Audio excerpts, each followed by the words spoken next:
Go forward, I'm going to call the November meeting of the Ann Arbor Independent Community Police Oversight Commission to order. Would you please call the roll, Ms. Cummings? Yes. Chair Carter, Here. Vice Chair Othman, Here. Commissioner Billups, Present. Commissioner Milgram, Present. Commissioner Haynes, Present. Commissioner Francis, Present. Commissioner Liu, Present. Commissioner Green, Commissioner Pipkins. We have a quorum. Thank you. I'm going to ask for approval of the agenda as it is printed for us. Can I have a motion to approve? Motion to approve the agenda of November meeting. Second. Thank you. All in favor? Aye. Thank you. And with regard to our minutes, we have the minutes from the September meeting that were not approved last month. So can I have a motion to approve the minutes from our September meeting, please? Anybody? Motion to approve the minutes from our September meeting. Thank you. Is there a second? Second. All in favor? Aye. Any opposed? All right. At this time, we're going to call for any public comment. Is there anyone here at this time who would like to do public comment? Is there anybody online that would like to do public comment? We have no public comment. Thank you. Okay. Next is a report from the chair, and I have a number of things to report on. The first thing that I want to report on, I don't know how many people saw this. I think this report is from the Ann Arbor News, but it was from somewhere. In Florida, a bill was signed by the governor which mandates that civilian oversight boards must be made up of 3 to 7 members who are all appointed by the sheriff or the police chief. One of the members must be retired law enforcement. It invalidates the work that local communities have put into attempting to increase trust between residents and law enforcement, said a strategist from the ACLU Florida chapter. Civilian review boards pose no threat to law-abiding officers and are designed to have a specific scope of work, he continued. The governor apparently feels that having a community that feels empowered, well, wait a minute, no, that's, I thought there was a quote here from, anyway, the governor thought it was best if civilians not have a say on what the officers do. I bring that up because, you know, we are an independent commission, and I think we have to be always vigilant for any attempts to curb our independence. So I just didn't know if everybody had seen that. We have a couple of things going on. I want to first appoint Commissioner Liu to the Policy Subcommittee, and we're happy to have her on that subcommittee. We are part of a lot of what we're doing now is, as we should be doing, reviewing the policies. And I think Commissioner Milgram is going to speak to one of them, but did everyone get a copy of the serious incident? Oh, yes? Serious incident that wasn't included? Critical incident, yes. Yeah, Not it's, in the handout. Okay, what did I do with it then? Sorry, I thought I sent it, I sent it out to everybody. You did. You emailed it. I emailed it to everyone. Yeah. And hopefully, everybody got a chance to look at that. And just as a little background, back in 2020, ICPOC passed this called the Serious Incident Response Contingency Plan. And actually, I was at NACOL, and someone mentioned a plan such as this, and I said, oh, well, I think we have one.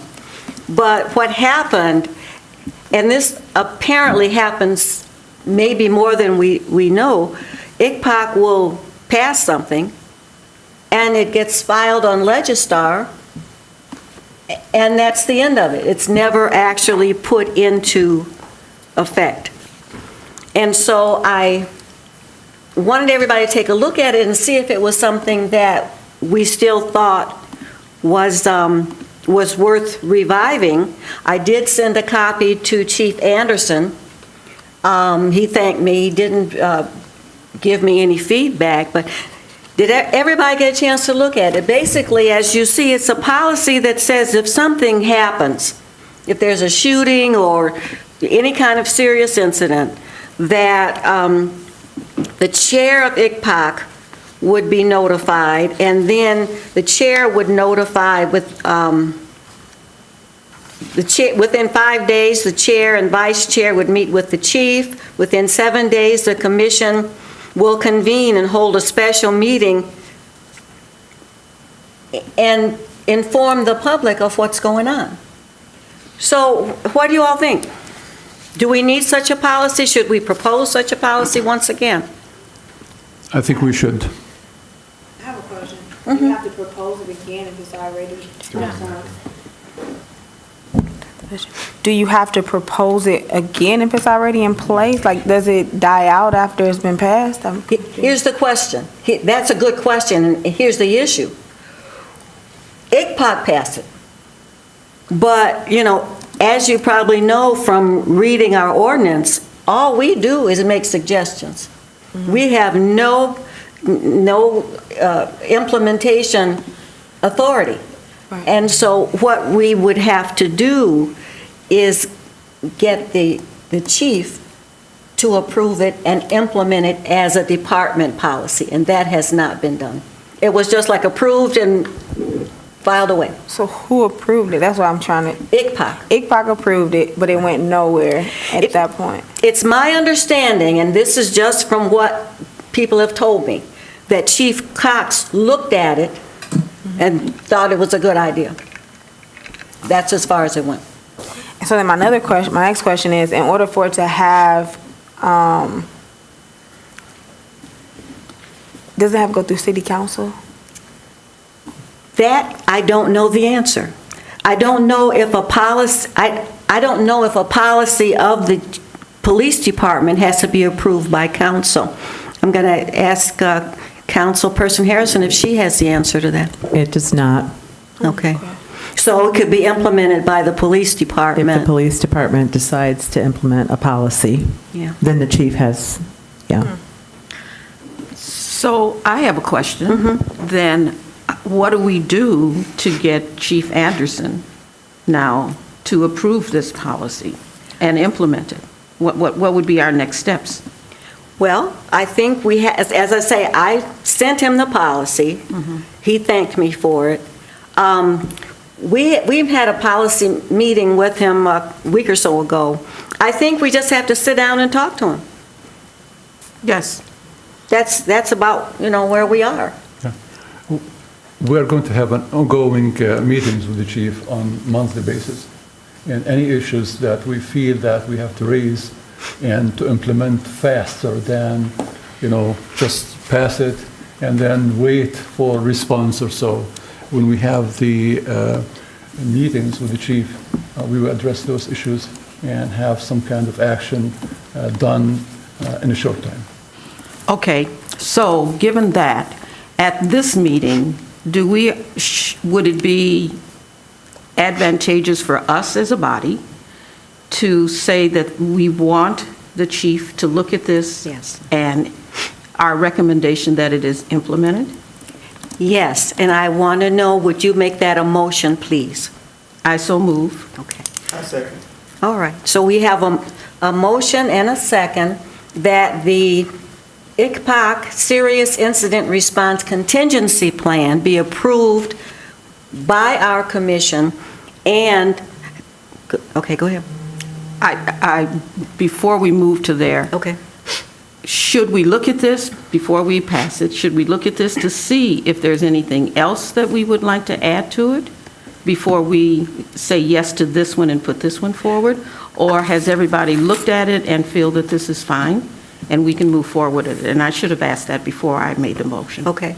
I don't have a problem with looking at it. That's one of the reasons I sent it out, so everybody would look at it. But if you need more time and you want to add something or whatever, I think that should be I was fine. just putting that out for the rest of the commission. And if no one else has anything, then we can move forward. Yeah, I mean, I looked at it, it was a week or two ago now, so I don't remember all of the specifics. I think the only thing that I have a question about is whether it defined a critical incident or not. Yes. So, because the rest of it's, and I made a note that it's pretty straightforward. Yeah. In the sense of, after something happens, you have X number of days to do this, that, and the other. But, Yes. yeah, so the question is, what is a critical incident? Yeah, and I'm sorry, I sent it out, and then I should have brought copies as well to the meeting. But it does define a serious incident as loss of life, serious injury as a result of use of force by the police, and it lists fractures to limbs, ribs, head, or spine, burns, cuts, or lacerations which are serious or affect a major portion of the body, loss of any portion of the body, serious internal injuries, any injury caused by gunshot. That's pretty specific. Yeah, admissions to the hospital, not including outpatient care, allowing release from custody or detention. And then also, any incident which generates significant media attention and/or community protest. So I think it's fairly comprehensive, and it was put together by this body a few years ago. So what is we have a motion that we can table if you'd like more time to study it and think about it.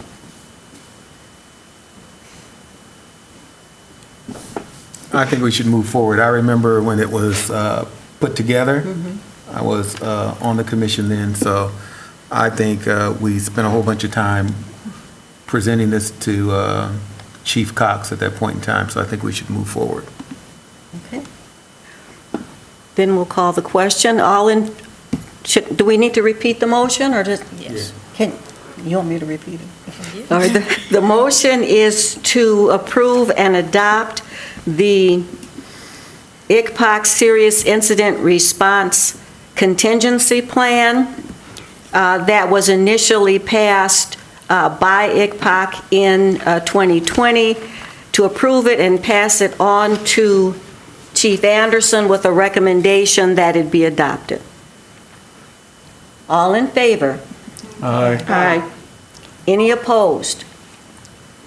Good. We will do that and have it on the agenda for our next meeting with the chief, which will be in January. We're not having a December meeting. Okay.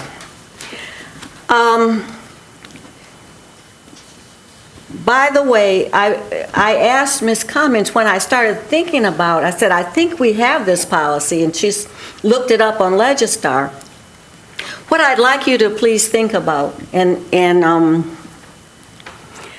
I didn't know if we can go back to 2020 and look at our minutes. I think a review might be a good idea, just to see if there are other things that have come up, other ideas that we might want to revisit. And so I think I can ask Ms. Cummins to help anybody who needs help getting on Legistar and go back and review our minutes. And if everybody could take like a half a year, which is only 4 meetings and review, back to 2020, and look at those minutes and see if there are any ideas that they want to bring forward that came up before but were not implemented. What do you think? Does that sound like a good idea, group? Yes. Okay. Well, what I'll do is send out an email, and people can sign up for whatever year they want to look at. And just an idea of reviewing at this point and see what we have already looked at. We have also been looking at the police dashboard, and I sent out an email and asked everybody to take a look at the report that we wrote up from our meeting with Vice Chair Hoffman and Dr. Karpiak, who's here, with regard to the fairly new police dashboard. I don't know if anybody got a chance to do that. Dr. Karpiak, do you want to at all comment on your review of the dashboard as it stands now? Sure. I didn't do a comprehensive review, but it is new since the first one. It's different from whatever the first one we had. It's different, and so some of the challenges and problems that, for example, were mentioned in the traffic study report that I mentioned have actually been solved. So it now does have the ability to download some data directly in CSV format so that people like me or citizen scientists can analyze some of the data. It does have, for example, in addition to kind of traffic stops, it has also arrests and citations. Although some of the issues with analyzing those are still there, and it also does have the collision data, which is necessary to, if you remember, to calculate the rate of disparity. We need to compare the collision data to the stop data, and it has both those. So in theory, we could do a low-level analysis of what we did earlier. It does not have the ability to cross-tabulate race and gender in the way that our study did. So you could look at stops by race, you could look at stops by gender, but for example, you can't see how many African American men and African American women. You can't separate those out, which was important for us to be able to do in our initial study. So, but it's definitely a move forward from what we had. Thank you. So I have a question. Oh, Sorry. It's on my part. So I was reading over that and was concerned that you cannot separate those out. Is there any plan in the future? Or I don't you? know. All I did was, at the request of Chair Carter, look at the dashboard like any citizen would. I have not actually spoken with the chief or anyone in the department. I'm not even sure who changed it. And so I don't know if there's any plans or not. I think it would be the job of this board to recommend if that's something that you would want and find necessary to do. Okay, I think this is I don't want to say it's a waste, but it is a waste, that if we cannot factor out black men and women from this, I mean, it doesn't tell us who's being stopped in the manner in which we, I think, as this commission and our community, especially our black and brown community, would like to have that information. So not being able to tease that information out doesn't seem to be helpful. yeah. And I think, of course, we want to continue with the study to see if the driving equality ordinance makes a difference and see where we're going with this whole thing. And so part of what we'll be going back to the chief with a recommendation is that they figure a way to be able to show race and gender together. So it will be a recommendation back. Okay. Did anybody else have an opportunity to look at the dashboard and make any comments at all about the material, the information that's available there? I will say, I kind of mentioned very quickly the issue with the citations and arrests. For those of you who have not been as immersed in the weeds as this is me, The report that we created for the city, actually in the end didn't do an analysis of arrests, citations, or verbal warnings, in part because the system that officers have to enter in when they have a traffic stop, it's basically, my understanding is just, they have a drop-down box that allows them to enter one outcome of the stop. And oftentimes in stops, there can be multiple outcomes. So the same person at the same stop could get a verbal warning, a citation, and be arrested. And that drop-down box only lets the officer record one of those incidents and one of those outcomes.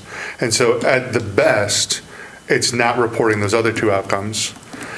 Even more complicated is, as far as my understanding, there's no departmental policy on which of the outcomes is actually to be entered. So we don't actually know, for example, even still in a dashboard, if the arrests are actually the actual number of arrests, or if those citations are the actual number of citations. I'm not sure if they are. Yeah, and Dr. Karpiak was explaining to us when we had our meeting with him, part of the problem is the system that's being used. Yeah. And there's not too much that we can do about that. It's our understanding that there is a new system proposed or on the way, or won't be too long from now before we can have it. But that whole Dropbox thing, there could be a situation where there's a traffic stop and the officer records it as a citation, but he actually also arrests the person. And if he just checks citation, then we have no way of knowing. Councilperson Harrison. We did pass a resolution in the beginning of the year asking that they check every basic, but it's the software that's not. It's Clemis. It's Clemis. Yeah. They're not able to. So we did pass that. but- Okay. So the city, along with basically every department in Southeast Michigan, utilizes a service of a company called Clemis, which I forget what it stands for, but it's run out of Oakland County. And they basically said they won't do it. And there's questions about how long Clemis will be long as an entity itself. So, although it's been around for a long time, so. So they won't do it or they can't do it? That's a question for the council person, I guess. Sorry. I mean, you don't have to apologize. I don't think there's a will to do it, whether or not they can. I mean, they're saying they can't. I mean, I think the chief does have more information about the record management system or about Clemis, but. Clemis started in the 1960s as a way for departments to share information across jurisdictions with each other. So we have someone on the lookout, be on the lookout for that. So it was initially an internal to police data sharing system. And I don't think they've made the transition to the demand for publicly transparent data very well. I think the current system does not address all the components of the police interacting with the public. There are a few, if you look at the dashboard, you will find that 40% or so of issues under unknown or others. Well, what are the others? We need to know exactly, because you can't go and do good statistics on 60% of the data, while the 40% might change it one way or another. So if the chief were over here, probably would address some of the shortcomings of the current system. And if they have any new system that they might adopt. But we are not authorized and are not experts in dwelling on that. But I think talking to the chief in our meetings, we would address and bring those things up so they can implement them and make sure that the data is worth analyzing in an unbiased way. By the way, did you have something, Commissioner Milgram? I was just going to mention, I mean, there was also another piece that you sent along, right?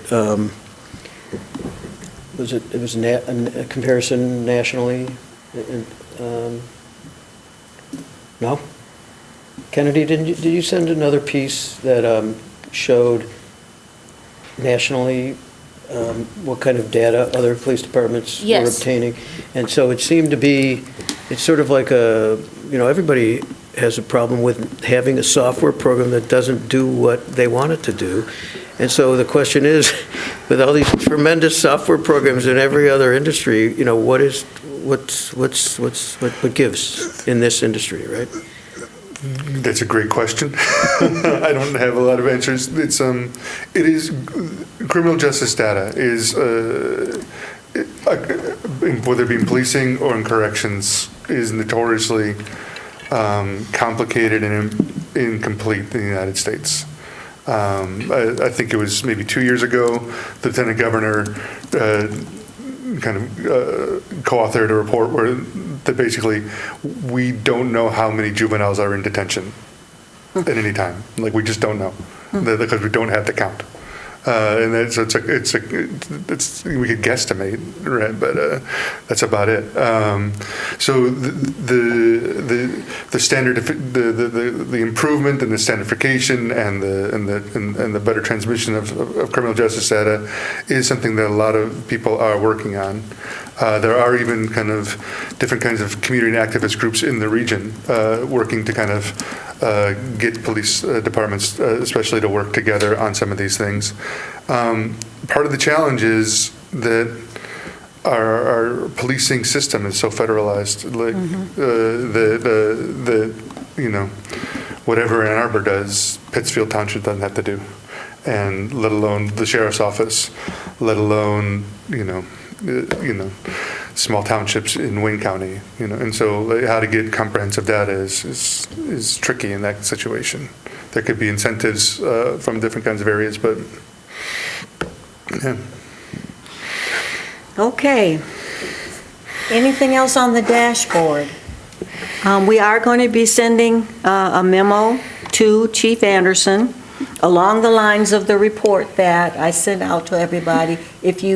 And I'll definitely wait till after Thanksgiving, so if anybody wants to pull up the dashboard again, and if you have any other suggestions, things that you want, let us know and we'll put it together in the memo. By the way, I saw on the 11 o'clock news the other night, the Detroit Police Oversight Board launches dashboard making complaint data public. So they're putting their complaints on the dashboard. So I don't think they're putting, and it's non-criminal complaints. I don't think they're identifying the officers by name, but I don't know yet. I haven't taken a look at the dashboard, but I just printed this off from the Detroit News, and it says this is a significant advancement in our mission to promote transparency and accountability, and that's from the chair of the Detroit board. So we still have a way to go. Detroit's board is a big animal with full-time professionals and right. Yeah. Right. Well, thank you. Anything else about the dashboard? Okay.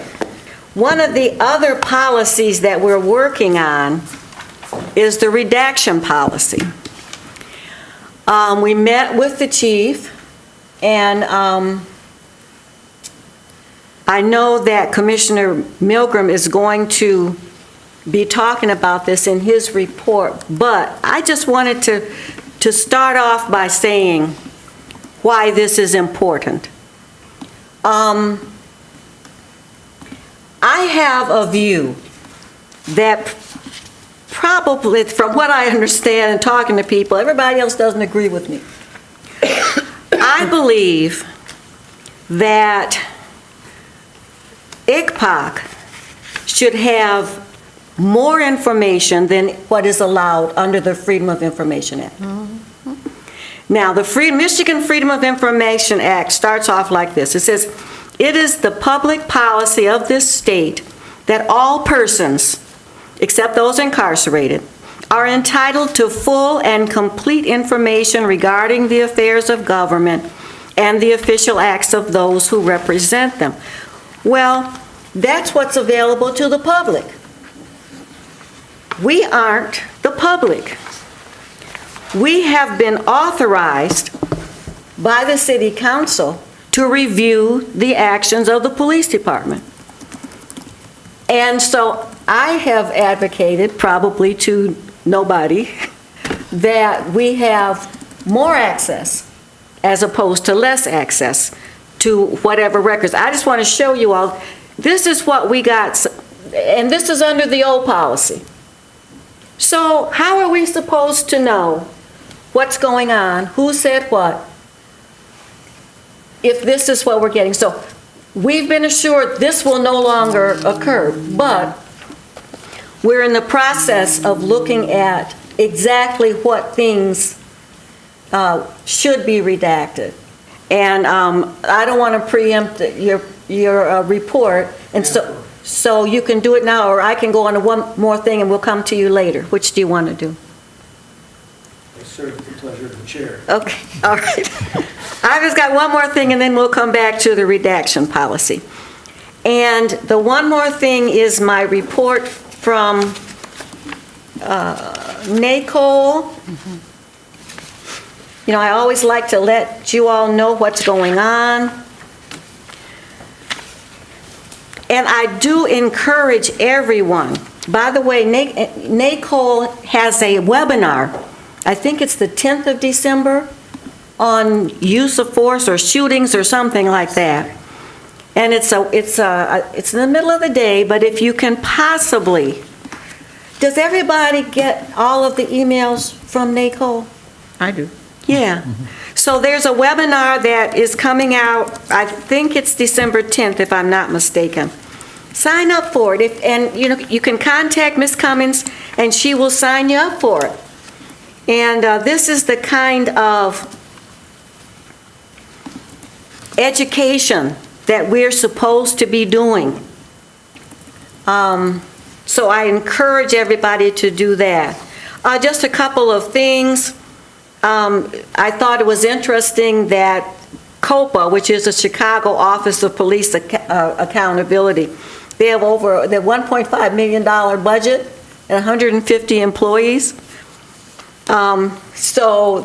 This is, of course, a great big city, but a lot different from what we have. Milwaukee, if there is that body-worn camera footage has to be released within 48 hours and to the commission, and within 15 days of the incident to the public. Very interesting. There was also a presentation about police gangs. This was in California, where the police were actually doing gang things and things that were illegal. And they passed a law that said that it was illegal for police to join a gang. And I know we've talked about this before, but things like, I won't mention them, but I think the Ku Klux Klan is a gang. And we don't necessarily want our officers to be members of that gang. And there are others I could name, but I won't. But the idea then was that anything that could bring disrepute on the department or on the city was grounds for termination, and it would not violate the First Amendment rights of the officers. So I thought that was very interesting. Finally, there was an emphasis on commissioners understanding the role and responsibility of commissioners. I know everybody, you need to get deep into our ordinance, see what we're supposed to do and what we can't do, and our bylaws. Also,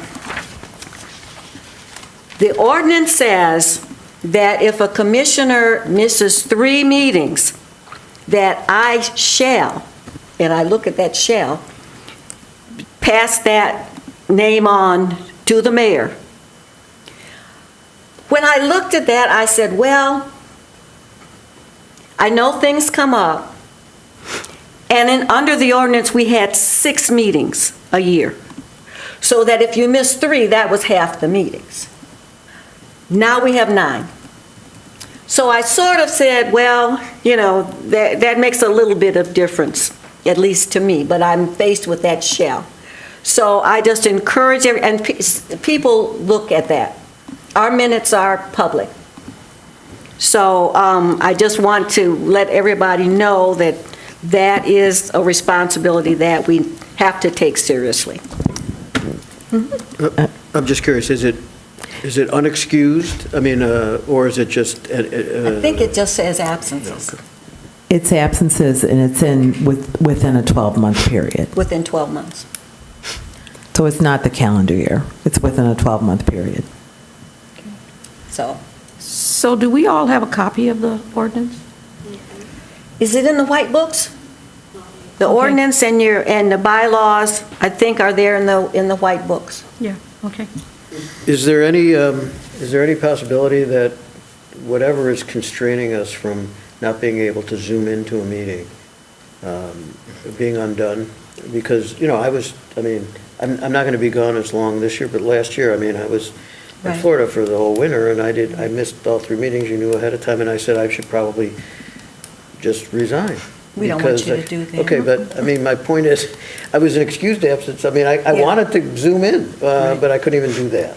And I don't understand why we can't. Maybe you can't vote, but at least you can participate in the meeting. And be counted as present. Right. We asked that, we put that very question to the city attorney's office. During COVID, we could do that. But I guess in order to get everybody back in, the opinion was that you could not be counted present on Zoom.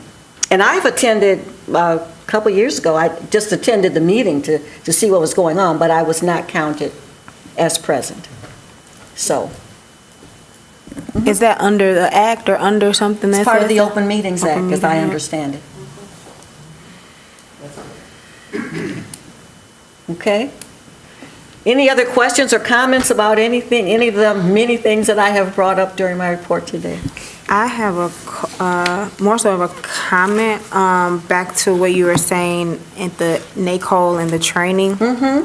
And then when they talked about the ordinances and the capabilities of the board, I had a question in reference to us, I don't believe we do this already, but tracking the result of what ICPOC receives as far as the recommendation from the chief as it pertains to whether or not he accepts or rejects our recommendation, and being able to put that inside the annual report and start tracking that information.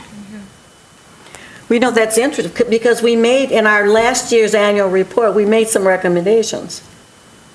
And so you're right, we need to follow up and see if those recommendations have even been reviewed. Thank you. By the way, speaking of annual reports, the year end is coming. We're not meeting in December. So if you with your committee, whatever you've been doing, if you want to write something up, and we'll put that into our annual report this year. Okay, that is all that I have.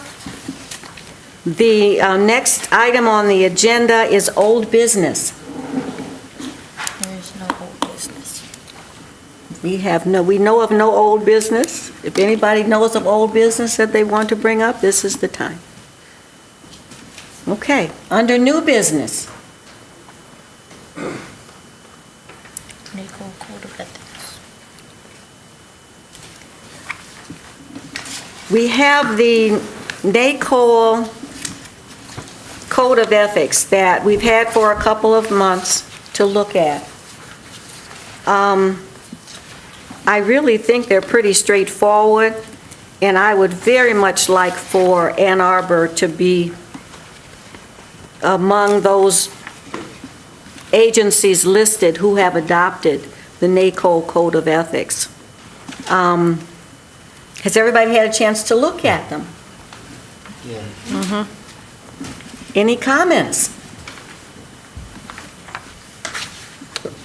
Are we sure that this isn't something that it seems to me that maybe this is something this body has adopted in the past, no?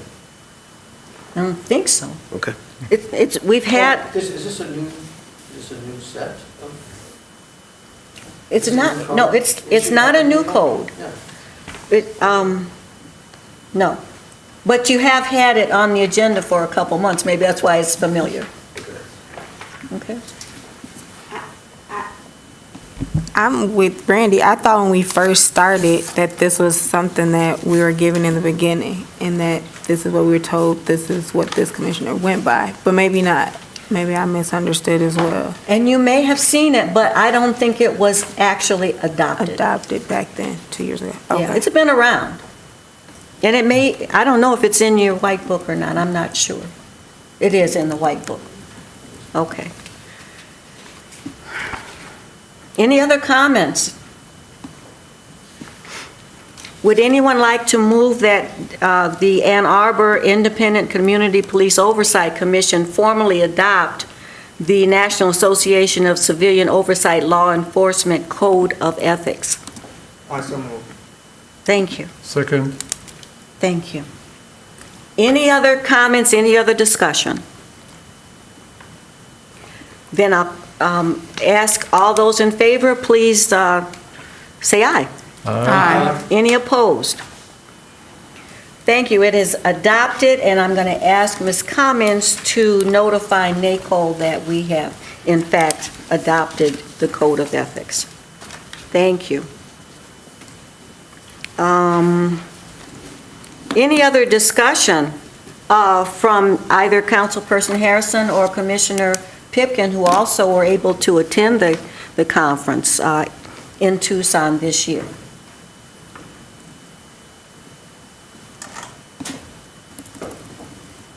So for me, you kind of touched on it as far as the budget that a lot of the other council commissioners have for the various different cities. That was a thing that was interesting to me, how they're giving resources on the board, and they're giving also stipends for the time for the members that are on the board, which got me thinking in reference to our board and how it's set up in the ordinance, and had me looking at that more closely. And another thing that I thought was interesting was, I believe it's in LA, where they have a psychiatric mobile team for the people within the community, and then their non-response that they have set in place, that I thought was interesting and would be very, I would like to hopefully one day get to move forward here in the city with our response team at some point, maybe coming back to that,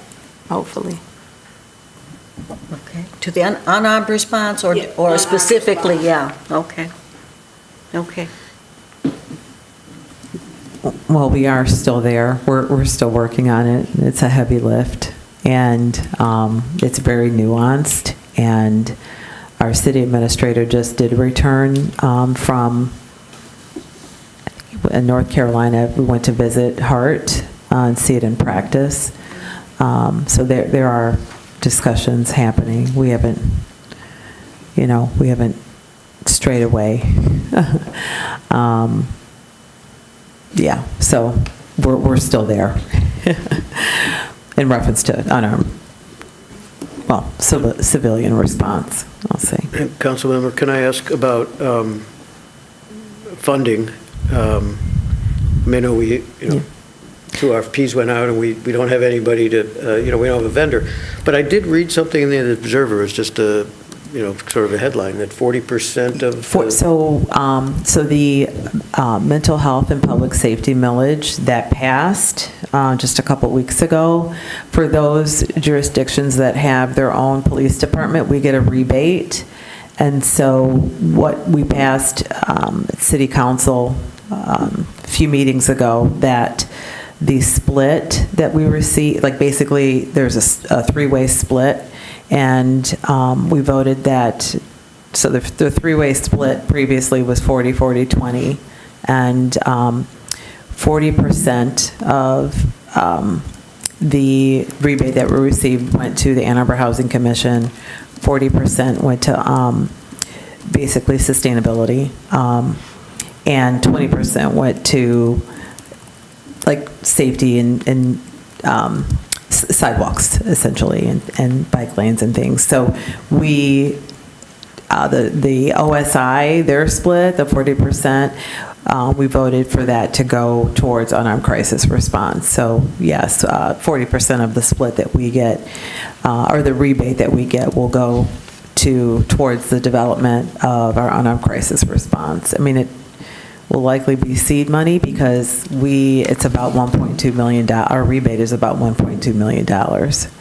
So, The whole rebate is 1.2? Yeah. Where did I thought I saw a $3 million Wait. number in there. I didn't know if that was the rebate number or if that was some other. Is it, don't quote me. I've got 1.2, maybe that is the amount approximately that will go to unarmed crisis response, correct. 40%? The 40%, yeah. Yeah, that's correct, yeah. It still will be seed money. It's not a lot, but yeah, that's what we voted for. It's also not, in the budget. It's just, right, it's just a one-time. We will have to seek out funding sources. We did get, yes, we will have to seek outside funding sources to help with that grants. I mean, we've got to find the money. Yep. Yeah. Okay, thank you. And before we leave this topic, I just want us to say, and it's in my report, that at the opening session of NACOL, in front of hundreds of people, Commissioner Harrison was recognized with regard to the driving equality ordinance. And so that was quite, yeah, sure. Yeah, that was cool, and I was not expecting that, so that was nice. Yeah. I will also say, for my part, for me, probably one of the things that I got the most out of it is networking and meeting other meeting commissioners. There weren't many.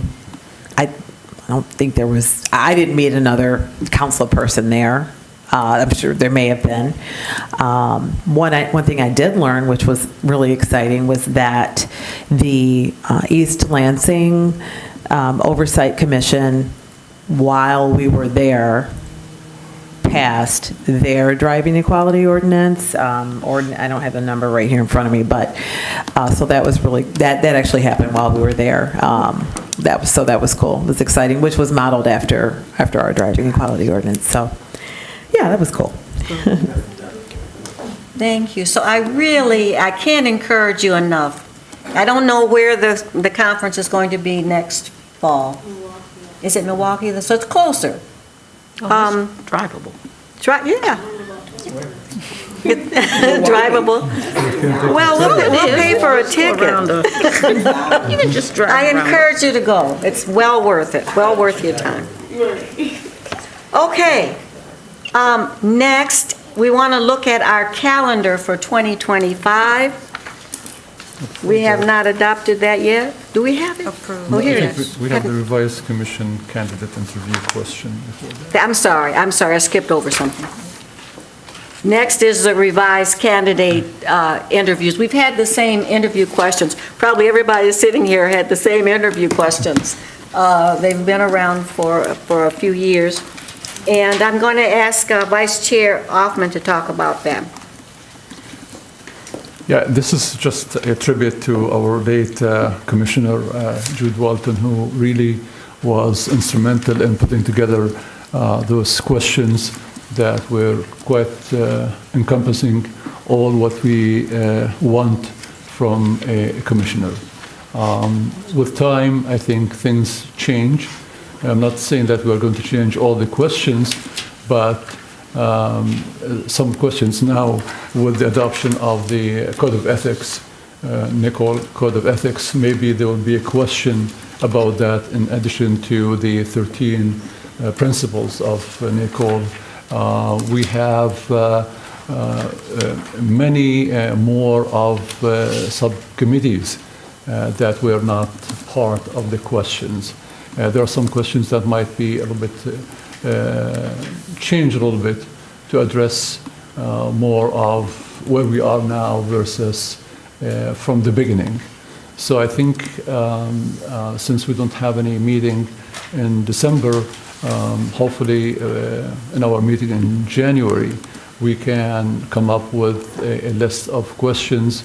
If you feel that the 10 questions are too many, we can reduce those ones. If you feel that they are a bit less than what we expect, maybe we can add a few more questions to those ones.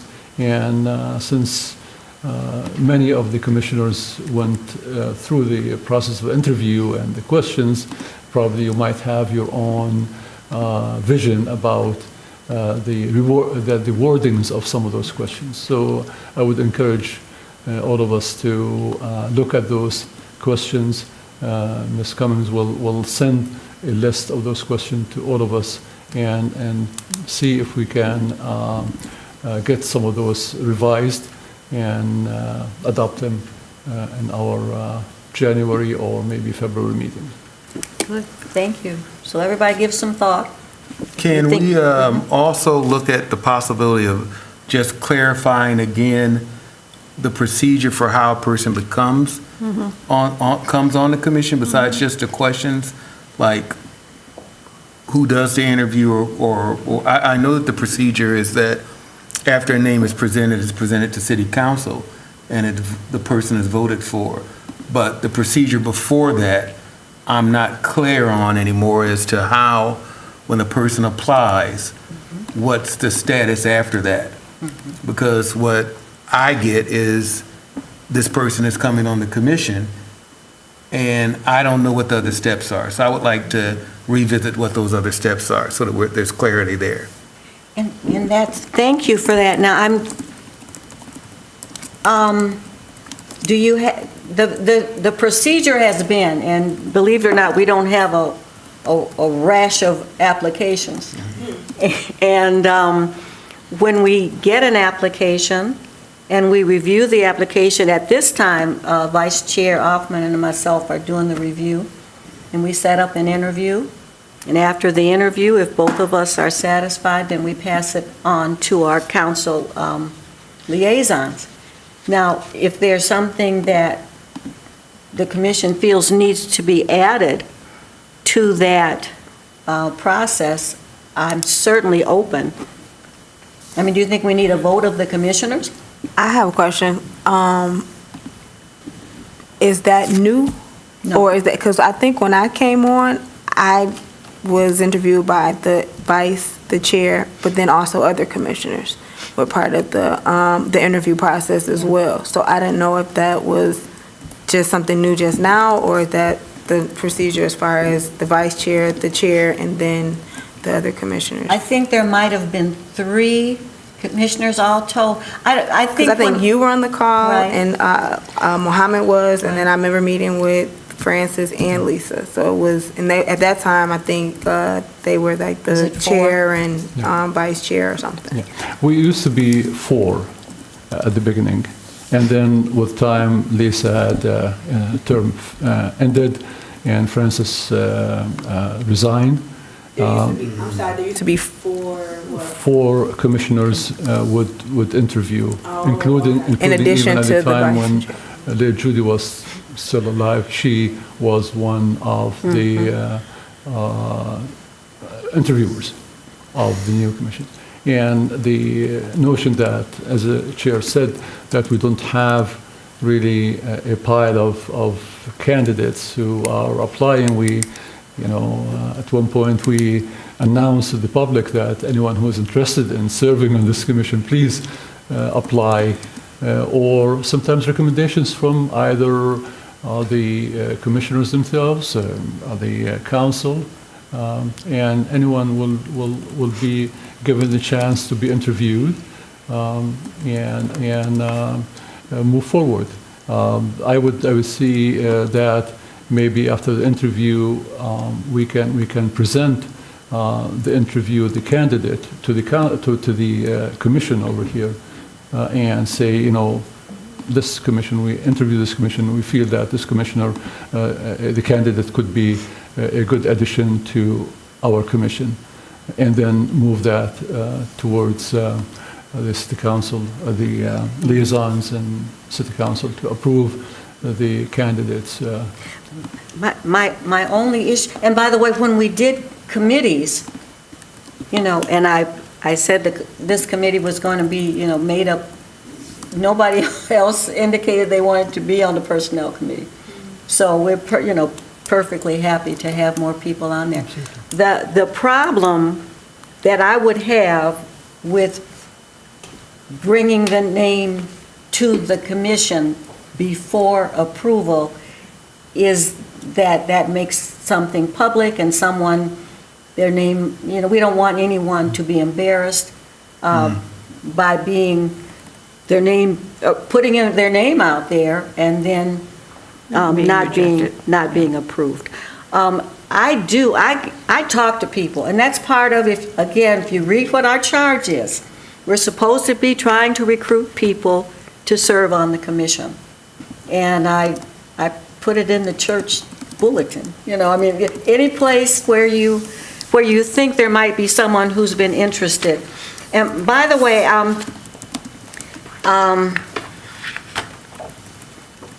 I have some of these information pieces about the commission, and I gave some. You got a notice of a concert that's coming up, and so some will be passed out. We need to actually have some more printed up, because I think this is all that we have. And by the way, when I'm talking about printing things up, I thought we had many more of the chief had printed up the 10 things that could no longer be a basis for a traffic stop, and we gave a lot of them out at Juneteenth. And I think I was looking at these when I saw a stack of things that I thought was those cards. And I'm going to ask Ms. Cummins to get with Ms. Frank and get, the last time they were paid for by the department. Yeah, we would have to pay for it. So this time, ICPOC has to pay for it. Go ahead. Yeah. So we talked about ICPOC having our own brand of cards. And we talked about that at one point. We currently have a budget. We're the only commission that has a budget. We could use our budget to print some of these cards. That's exactly what I was about to say. If we know, if we can get a quote. And then if we want to print the same one up, or if we want to do it in a different format. Like with ICPOC, the ICPOC brand, we talk about, when we're doing outreach or we're doing tabling, it's appropriate for ICPOC to have their own brand that basically advertises the stops that were, that the driving equality ordinance passed. Right. So you can, the commission would need to approve ordering Right. those, and then you guys would need to discuss how much you want to order.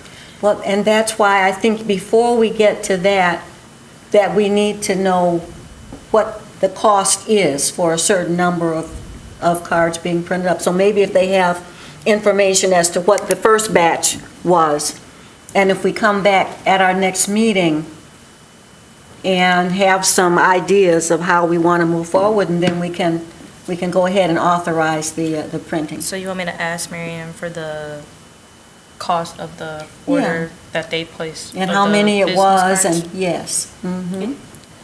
And they're laminated. And they're They should laminated. be laminated. The whole cost. So just to add to this, Kennedy and I actually have a meeting on the books to discuss this very topic about what we need to get printed up, what we want to hand out when we do community events, and then cost and, how we go about distributing and acquiring everything that we need. So next week, we're actually meeting on this topic. So if you guys, anyone would like to send emails just with, suggestions or requests, let us know, and then we can dive in.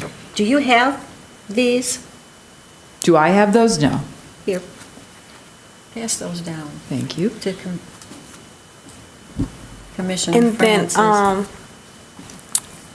like Councilwoman Harrison was saying, as far as ICPOC adopting their own brand of the, what can be done or not be done. Would it be needing a template of seeing what, how that layout would be, or just, all we have to do is just add our logo on there? It would just be I don't have the cards with. Yeah, I was going to say, I wish I had one of my cards. Could be just the way they did it, but with our branding, you know, that also helps to get our name out, right? Like, it gives, you know, it's just a nice pocket card. It should probably be a similar size. I know they had to go on the other side. They kind of ran out of room. But yeah, just something, you know, that people can carry, like a pocket-sized card. But yes, with our branding, with ICPOC's branding on there to help advertise.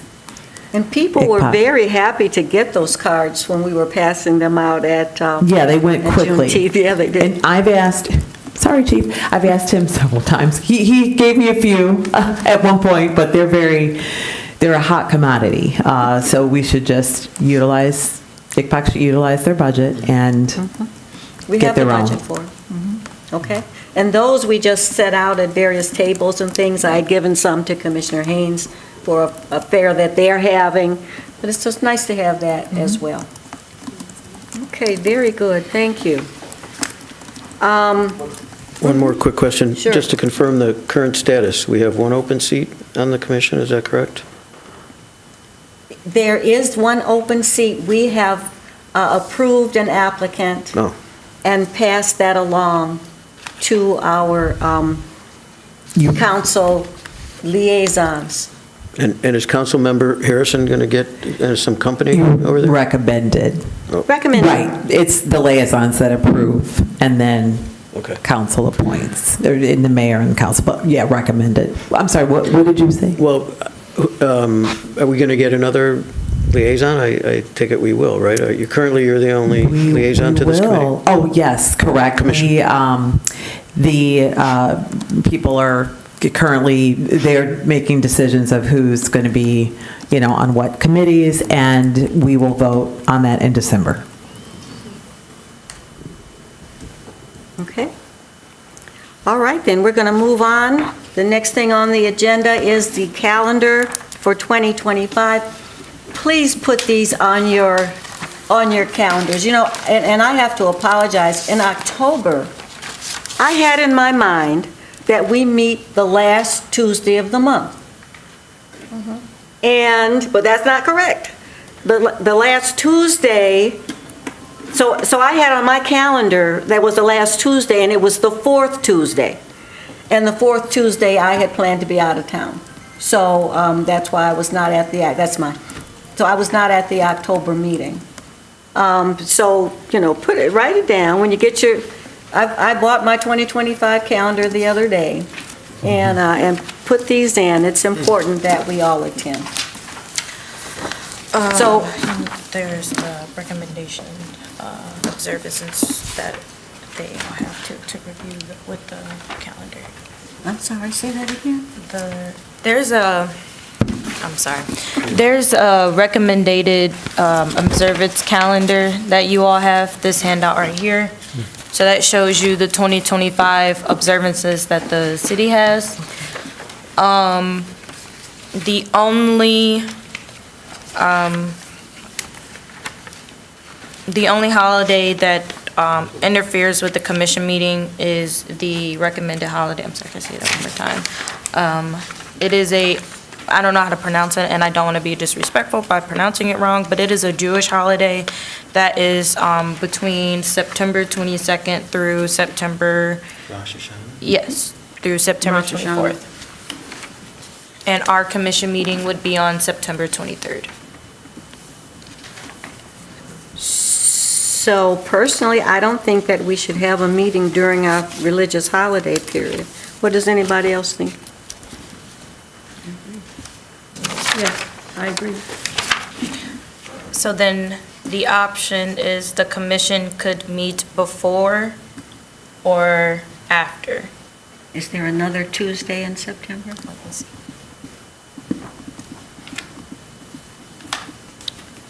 So the commission could meet the 16th before the holiday or the 30th. How about the 30th? The 30th? Okay.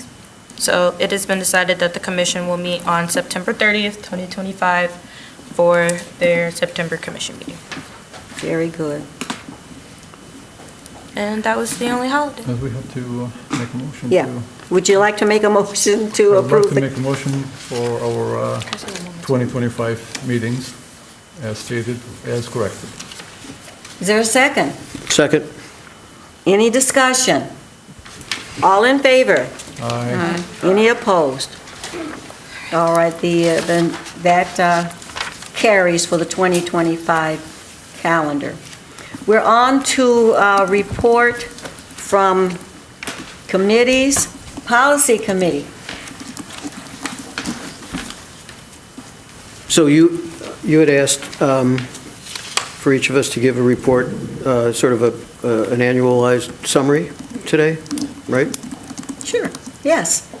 I mean, I don't want to give you more information than you asked for, but that, right, you're asking for I think you were looking for, yeah, what did we do this year, and what do we hope to do next year? So, Yes. just briefly, I did do an overall, sort of a cursory review. There are a lot of policies. I can't say that I've gone over them with a fine-tooth comb, and as of right now, I think technically I'm still a committee of one. I had one other commissioner with me for a hot minute, but dropped out, and I know that Commissioner Liu and I are going to talk about her joining, so that would be great. So, and so basically what I've been doing is really looking at policies for the most part when specific inquiries, as specific inquiries arise, and most of them have come from the chair, and so some of those have been, and you touched on a couple of them, actually. Well, you touched on the affiliations one, where we did look at a lot of different policies that touched on actions that would bring, by officers, including affiliations, that would bring the police department into disrepute. And I think we felt comfortable that there were plenty of policies that are on the books that would prohibit those kinds of affiliations, whether, how closely they're being watched or implemented or enforced. That really wasn't something we took up. There was also the question of whether officers are required to identify themselves. I don't know how that was. I think I didn't find one, and I think the department, somebody within the department showed me that there was. Again, there was a policy. There is a policy that requires officers to identify themselves, at least under certain circumstances, not all. And again, my policy committee has not been an enforcement committee as well. It's sort of, we bring these issues up and then make suggestions, and there hasn't been follow-up. That's one of the things I'd like to do next year, is do some follow-up on whether some of these suggestions are actually followed up on. So there was the affiliations question. There was also, I reported out a couple of months ago here at this meeting about some research I did on BWC body-worn cameras, and the specific question had come up about perhaps one of the officers had turned off their body-worn camera during the encampment issue, and whether that had actually happened or not, but if it had, whether that was a violation. And I think, and again, I made some, I think, good suggestions at the department. Many of the officers came up to me afterwards and said, yeah, I think that, what I suggested to them was, I'm not saying you're doing that the policy is wrong or that you're doing something wrong, but I can tell you that from what you're telling me, the protocol is for using body-worn cameras, it's different from what the policy suggests you're supposed to be doing. So either the policy should be changed or your protocol should be changed. And they agreed, but again, I don't know whether any of that's been implemented. The last one that had come to our attention, or came to my attention, was this issue of redactions. And since I'm not an information manager, I hadn't been aware of the kind of, what the information managers are looking at when they get a report. So Commissioner Hoffman and I and the chair met with the chief and several other officers and a couple of their legal counsel as well, city's legal counsel. And they had, so there's this policy 8212 that's entitled Release of Police Records and Information. And so it goes through the general policy and how they respond to various government agencies, members of the public, et cetera. There was never a separate section for release of information to ICPOC. So they drafted something and sent it to us, and Chair and I had not discussed it, but we both showed up at the meeting with the same frame of mind, which was that you're really giving us nothing. It basically said, when the law requires, access will be provided. If the department is obligated to disclose records to ICPOC, then it may, but even then, if they can demonstrate a compelling reason not to, they won't. So essentially, we went round and round a little bit. It was a respectful exchange, but I guess I had asked for an opportunity to draft something of our own and see if they would accept ours, or maybe we'll be meeting in the middle. And they seemed willing, and so I have drafted that, and Chair Carter has reviewed it, and I think we're going to be presenting it to the chief soon, and we'll see what where it goes from there. So those are the highlights of the kinds of things that I've looked at over the course of the year.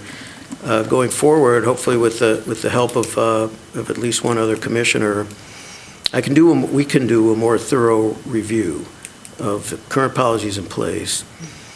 I'd like to then, not only make suggestions, but have some process for seeing some revisions through and understanding how we might be able to. I don't know that we obviously can't force them to do anything, as the chair indicated, but we can make suggestions, and we can stay after them in terms of, especially when you make a suggestion that they tell you seems a reasonable one, make sure that they follow through on that. And then finally, at this meeting, we talked about the potential for, currently there's all kinds of policies, and sometimes ICPOC is specifically mentioned, although rarely. So here's one instance where they have a policy, and they just added how ICPOC is treated within this providing information. The suggestion was made at that meeting that maybe there should be a whole section created that specifically relates to how the police in ICPOC arrange around themselves, and so maybe that's in the offing, something that I might suggest. I'm not sure that that's necessarily the best solution to whatever issues we have, but that I want to at least think about that some more and look at that possibility. And I think that's it. Yeah, thank you.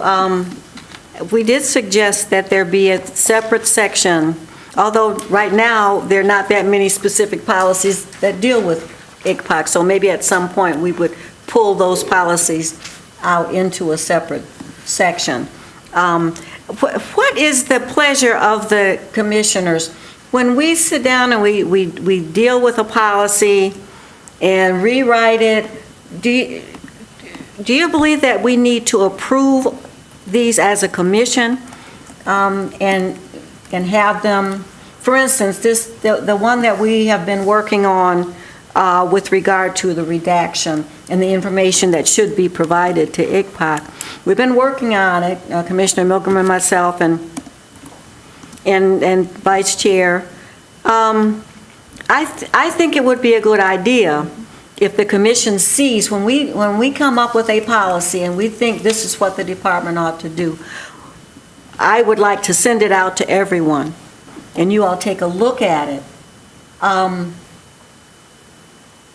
Yeah, I agree. I think that that's what should happen, and I think that there should be a vote by Yes. this commission to say we all accept and stand behind that policy that we're suggesting be implemented. Yeah, thank you, and I think that will certainly carry more weight than just saying that 2 or 3 of us, agree on this. So when we send it out, please take a look at it carefully, and so we'll be ready to vote when we have the next meeting. Important stuff in the policy committee. Training committee, any report yet? Not yet. We're still waiting for the opportunity to have conversation with Chief Anderson and his staff. Yeah, thank you. And we're trying to get a meeting set up.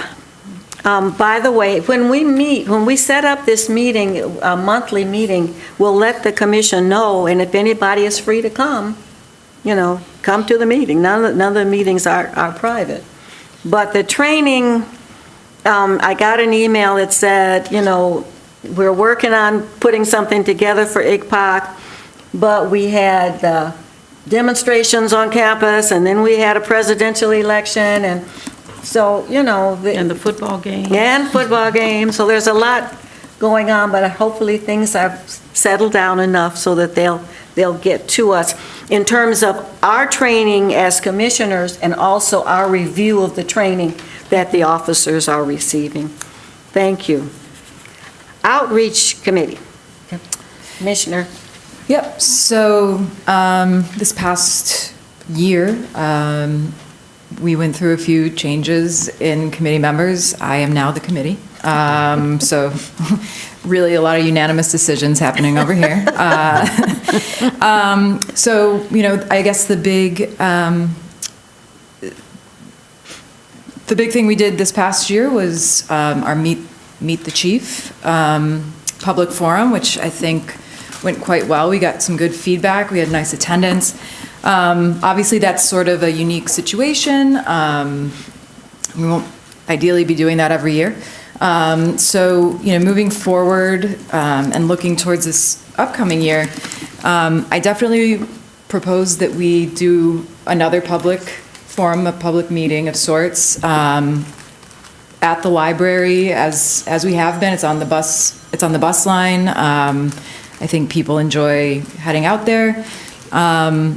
And possibly for our next public meeting, I had just very briefly reached out to Dr. Karpiak and asked if in one of these public meetings, if he'd be willing to maybe get up and present an overview of the work he does and his research to a more public audience. And he indicated he was happy to jump on board. So tentatively speaking, I'd like to look towards next year and setting up that meeting.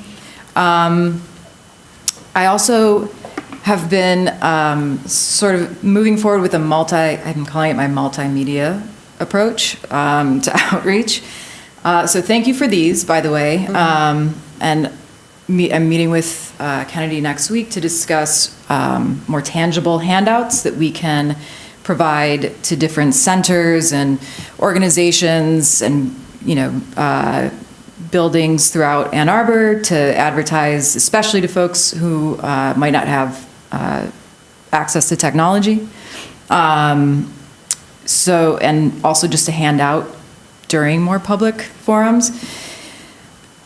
Social media-wise, I am proposing that each of us individually does a profile for our social media, meaning that I would give you a few questions to answer about yourself, about what brought you to this commission, and then we sort of profile a different commissioner.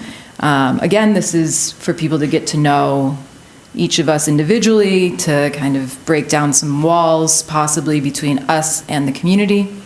Also content to be posting on our social media feeds.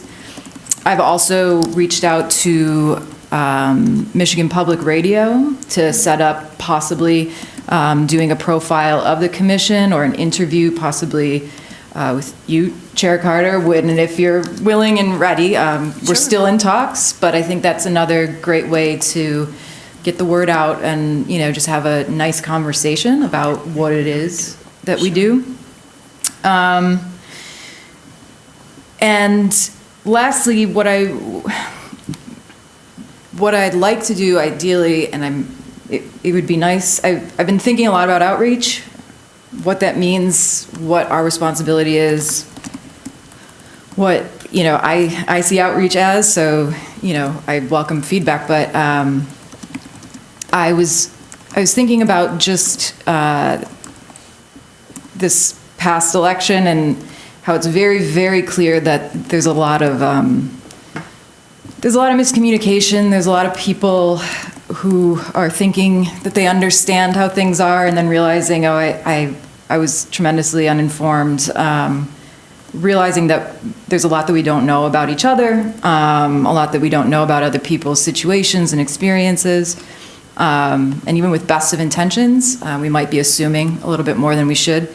So I wanted to propose that we do a seminar, symposium with local folks and possibly even some folks on this board to discuss a topic that we would choose as ICPOC. We would sponsor this event. It would happen annually to talk about social justice, to talk about community policing, to talk about oversight, to talk about all the things that go on in a community that lead us down maybe a bad path, or things that we can do together to come up with comprehensive solutions.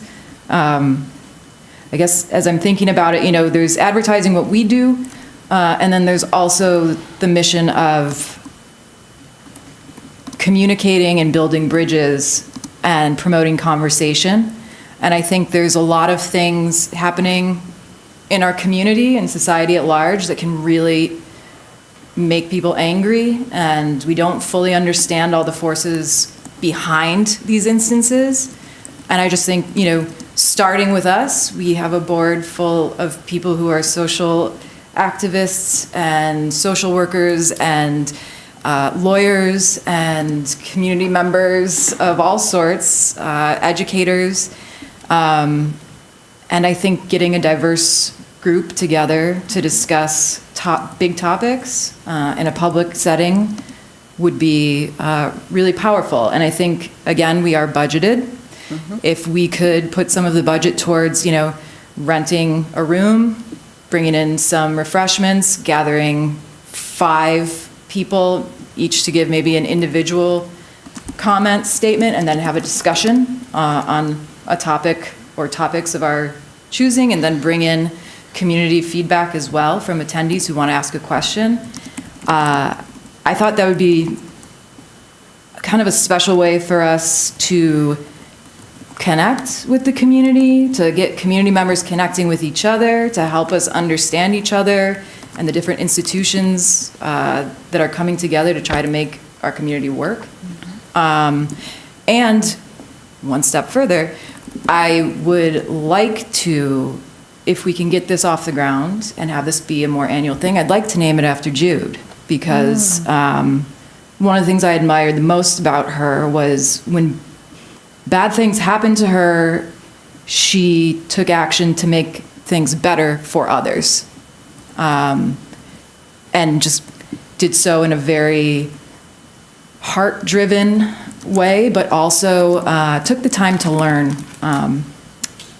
learn about different people, different topics.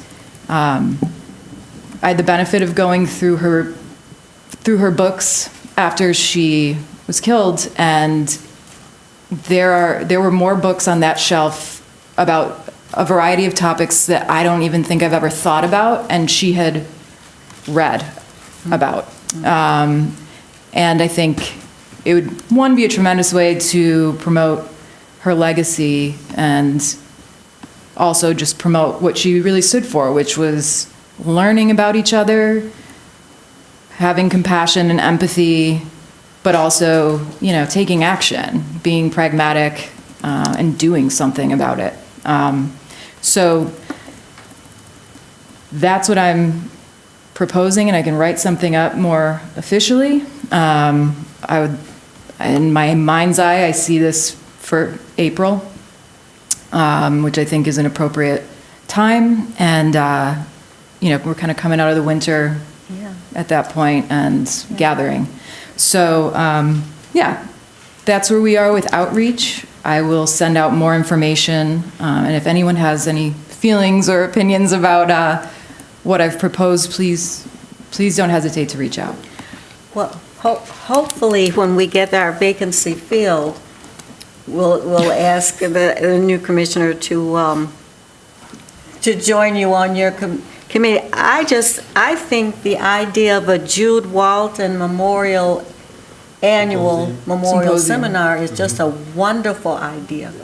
I'm glad. And you probably have some contacts at the university, people who are social justice activists. I mean, I think it's a wonderful idea, and I think some of the other commissioners would probably be happy to work with you Absolutely. to put that together. So, any other comments?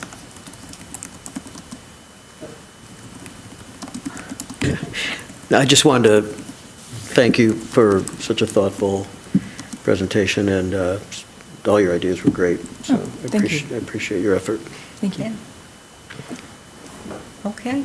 So do you want us to say we'd like you to move forward with the planning of the symposium, or I hate to just.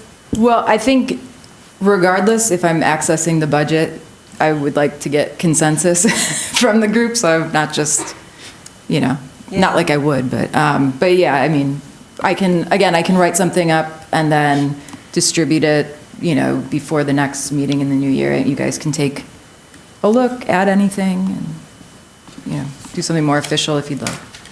Will that give you enough time to start implementing this, or would it be helpful if we say now to move forward with it? I'm not going to rush you guys, so whatever you feel the most comfortable with. I really like the idea, and I'm ready to make a motion. Beautiful. Love it. Yeah, I think that, our next meeting is January 28th, so we moved. Yeah, that's true. We moved, or we missed the whole month of January, so Right. we should move forward. So you want to make the motion? I certainly do, that we move forward with the planning of the Jude Martin Annual Symposium for April of 2025. I second. Good. Any discussion? And maybe we can by then have a place in mind and a budget and that kind of thing, and start with the publicizing it. Good. Yeah, and you Mr. can, Milgren. feel free to, let us know. It's really your comfort level as to, as you're implementing, let us know what kind of, because there can also be, and probably should be, some interim steps for this commission to say, yeah, go ahead and do that thing or not do that. Yes, I'll run everything by you guys as we progress, for sure. And also any help that you might need from us as commissioners. Thank you very much. On this project. Thank you. That's, and I think that's the name, Jude's name on it is going to bring people. I'm hoping so. Yeah, I think it will.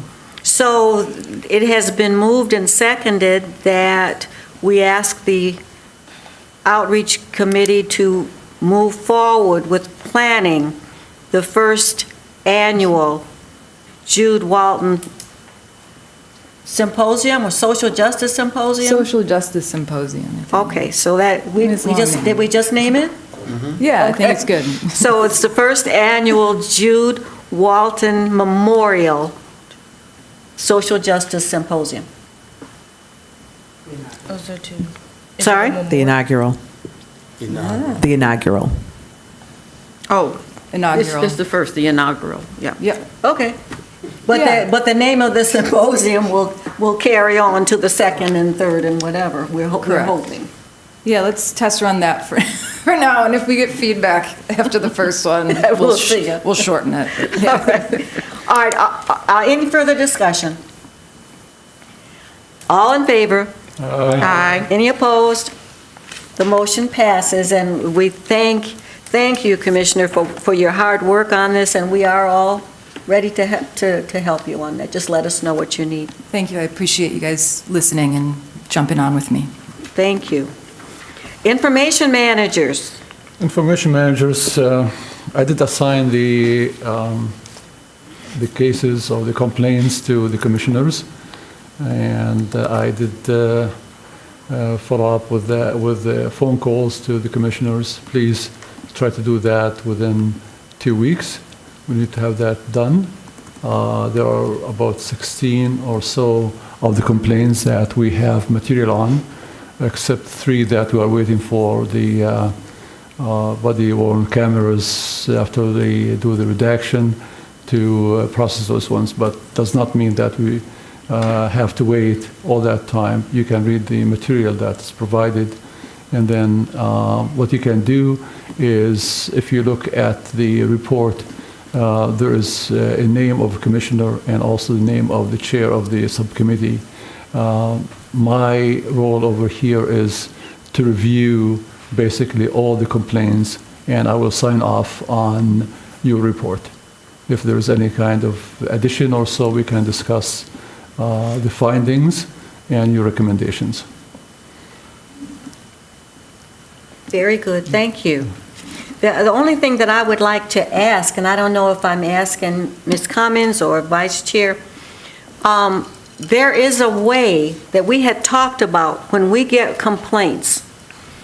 If there is a particular officer who gets a number of complaints, say rudeness, and we have an officer who has a number of complaints, then we would want to be able to say to the chief, we're getting a number of complaints about this officer being rude, perhaps some more training would be in order.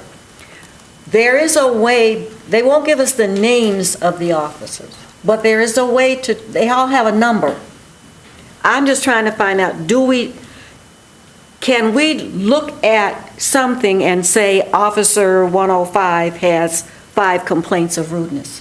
So Sergeant King sent you both an email yesterday stating that he had that and that he would be sending that to you all. He accidentally sent a different Excel sheet, but he said, he responded back and said that was an accident and that he would be providing that to you all. So, But isn't that something that ought to be kept it is. in He the has office to- with ICPOC, in not with the ICPOC resource police? portal? Yes. Yes. You asked about whether or not in the previous complaints, do we have the numbers that are designated to a particular officer or officers. If you look at the log that we get from the department, you will see in the complaints who is the officer, Right. meaning the number. The number. And you could look at the numbers and look, say, number 100. Right. How many times number 100 is being somehow flashed? So that is tabulated somewhere. It's In the PC log. in the It's in the PC yeah, log. yeah. So That's- we have that. That's all I wanted. We have that. Thank you. Madam Chair.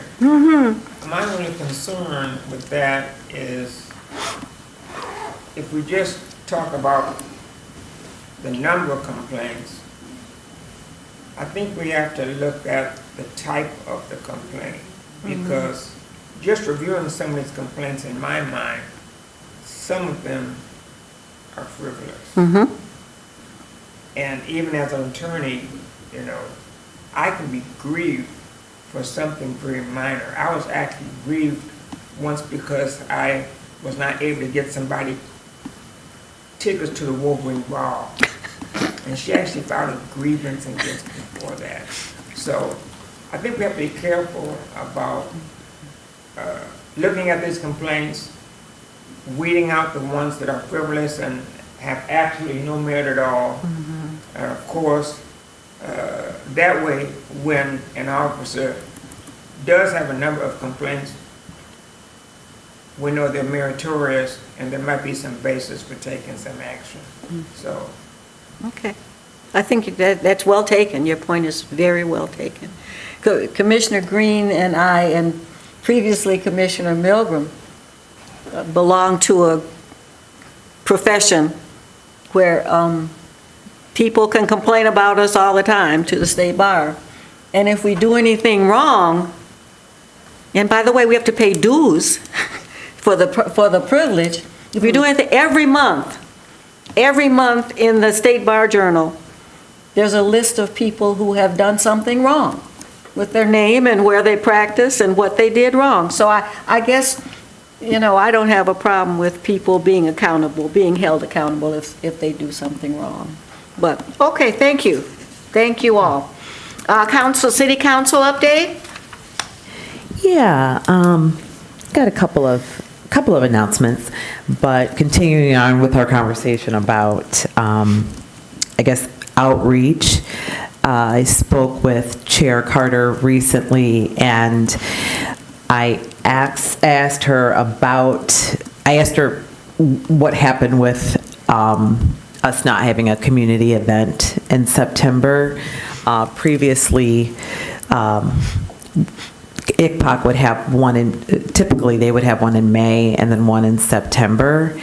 And I guess, I told her I'd talk about it today. I think, in planning ahead, which I think we are now, given the motion that was just made and passed, I think one thing, I guess I should have reached out to someone. I thought it would have been a really good opportunity to have that event, a similar event in September, basically the same one that we had in May, but on another side of town, just to get the community, other individuals that would show up, basically to meet our new chief.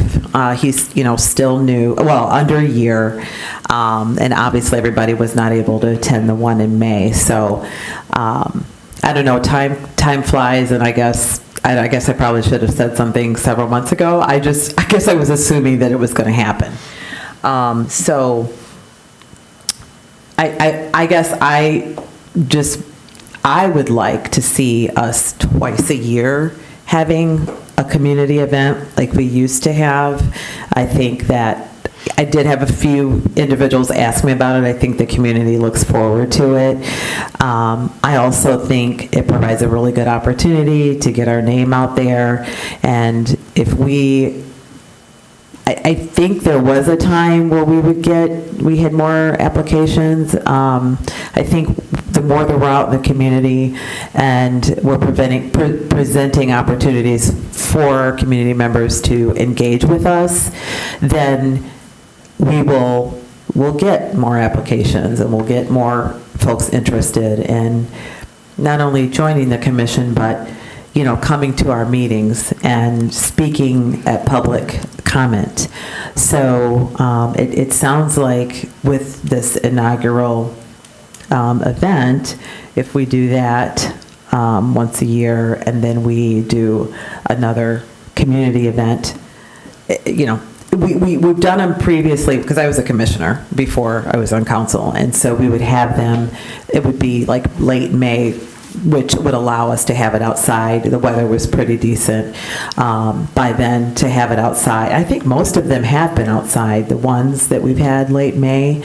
And then September is that's still a time where if we have had a couple of those outside as well, that's still a time that the weather is pretty decent. So that's just a suggestion. I think it's something that we should just make sure we're doing every year, is having those two events, at least two community events, or two is a good number for the year.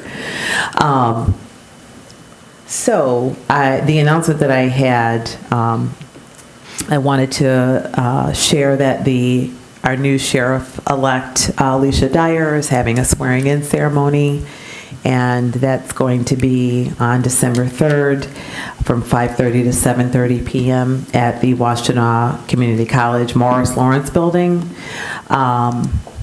There was an invite floating around. I don't know if anybody here has heard of this or if y'all have seen the invite, but it is it's getting close to capacity. The capacity is 300.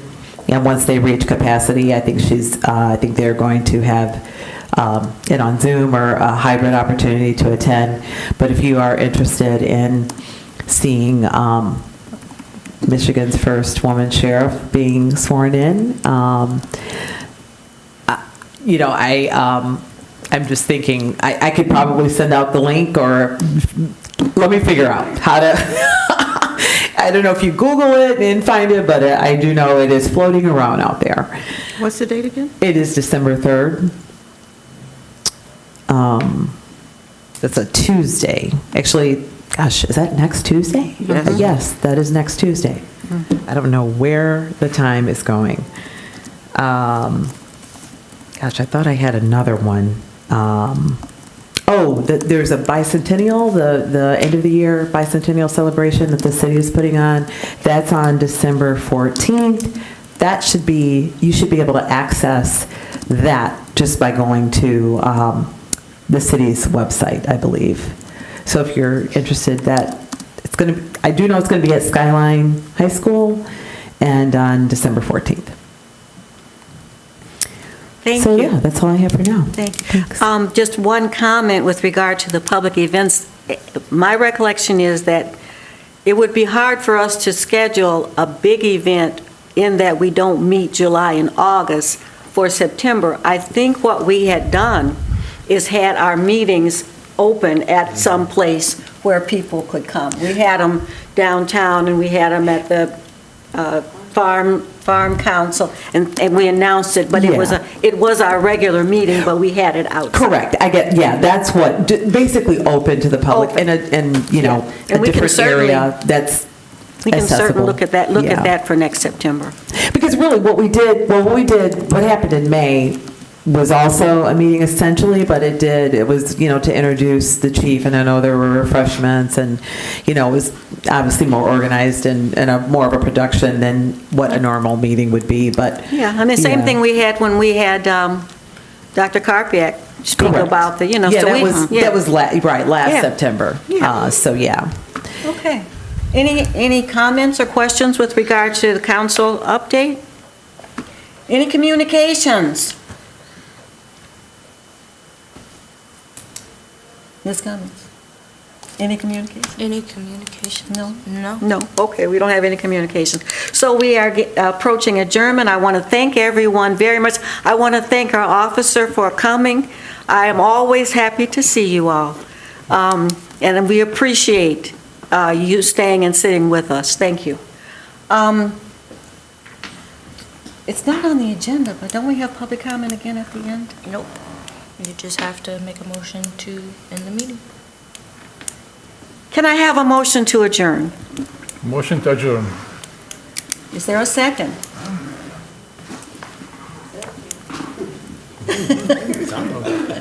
Yeah, we need a second. Any opposed? If not, the meeting is adjourned.